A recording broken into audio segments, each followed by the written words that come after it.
And you are taking a live look here that is over in Washington, D.C. Now, we are learning a little bit more about the crime crackdown there in D.C., as it does appear that the first homicide has been reported in several days. We also want to talk just a little bit more about a man who torched an American flag in protest being arrested. So much to discuss here. Let's bring in Fox 5 DC's Stephanie Ramirez joining us live outside the White House. And Stephanie, obviously a very busy morning here.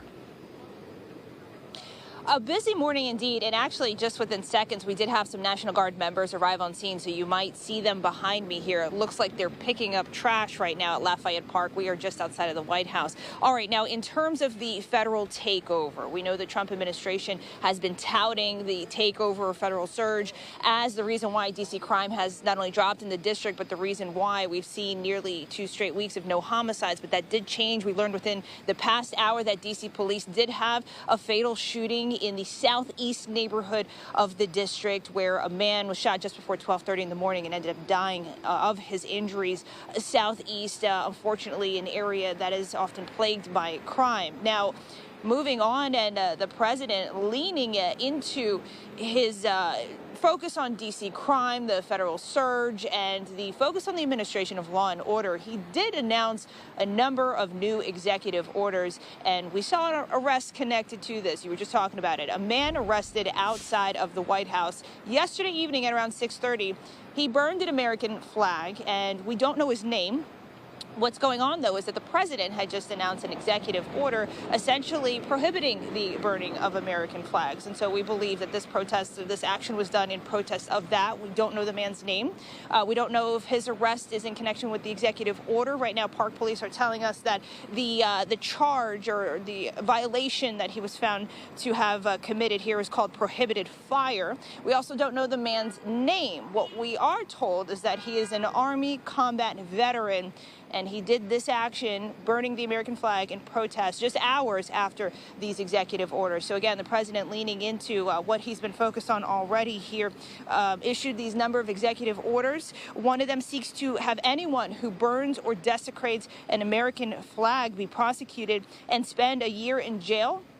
And then there are other issues focused on, like, for example, requiring the Secretary of Defense to begin training and creating a specialized unit within the D.C. National Guard that can be deputized to enforce federal law. He wants the country's National Guards trained and ready to respond to civil disturbances. And another big one that targets D.C. specifically is an executive order to get rid of cashless bond. Now, D.C. leaders argue that goes against the crime data in the district. The D.C. ACLU argues that the president, quote, is furthering his dangerous performative abuse of power in D.C.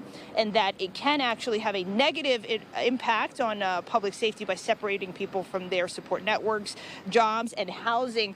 Now, I do want to note the D.C. Council did change the law to hold more people pretrial in recent years. It's something council members say have contributed to the lowering of D.C.'s crime rate before the federal surge started about 2 weeks ago. Here's what the president said in his comments yesterday. Somebody kills somebody, they go in, don't worry about it, no cash, come back in a couple of months, we'll give you a trial. You never see the person again.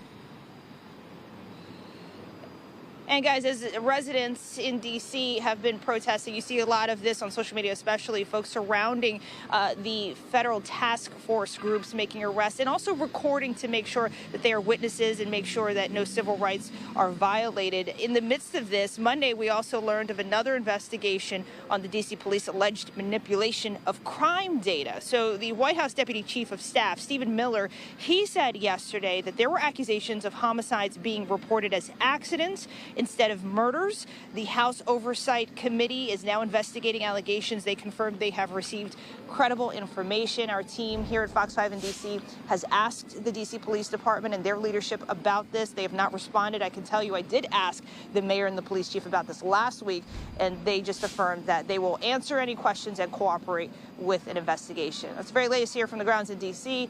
I'll send it back into you all. All right, Stephanie Ramirez there at Fox 5 DC. As always, thank you so much for taking the time to join us. We'll definitely be in touch as all of this does progress. Thank you again.